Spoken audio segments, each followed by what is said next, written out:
Alright, meron tayo dito crankcase cover ng Honda Click. Ayan, Honda.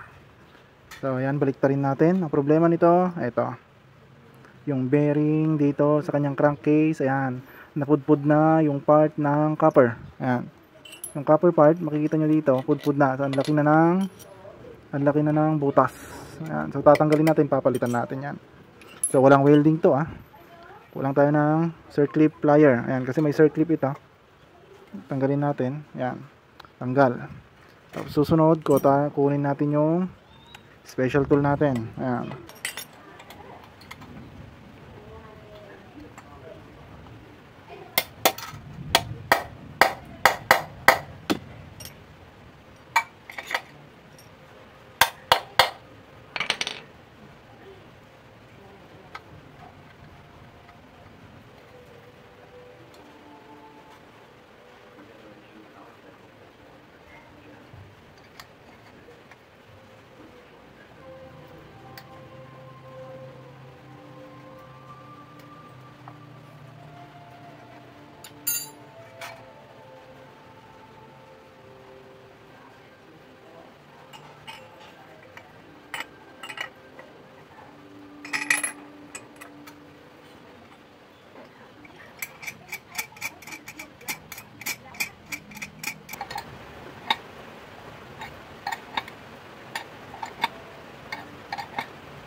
Ayun, nahugot. Ay, buti naman at nahugot ng buo. Yan. So, yan o, napudpod. Parang gold tuloy ang labas. Parang may gold.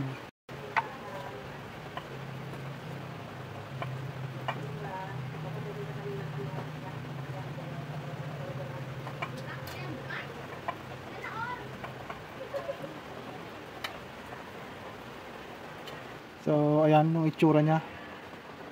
Oh, pudpod. And kunin natin yung ipapalit natin. Ayan, yung bearing na ipapalit natin. Ayan. So swak na swak. Ayan.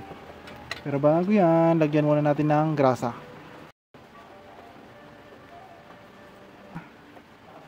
Ayan, para mas maganda ang ikot. Okay. Ay, kabilaan. Mas maganda yung puno siya ng grasa. Ayan, back to back yan, Ayan, tapos i-shoot natin ng maayos. Ayan, dapat maayos yan. Tsaka tayo kuha ng pangtulak na eksakto ang size.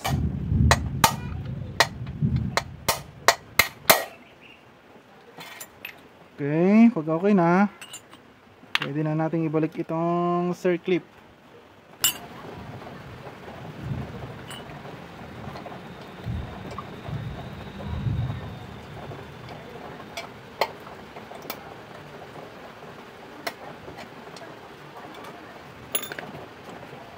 So ayun, natapos din, nailagay din natin yung bearing dito sa ating crankcase. Yan, so mag-ingat lang, baka mabutas yung crankcase natin sa kapupukpok. Alright, so ganun lang kadali.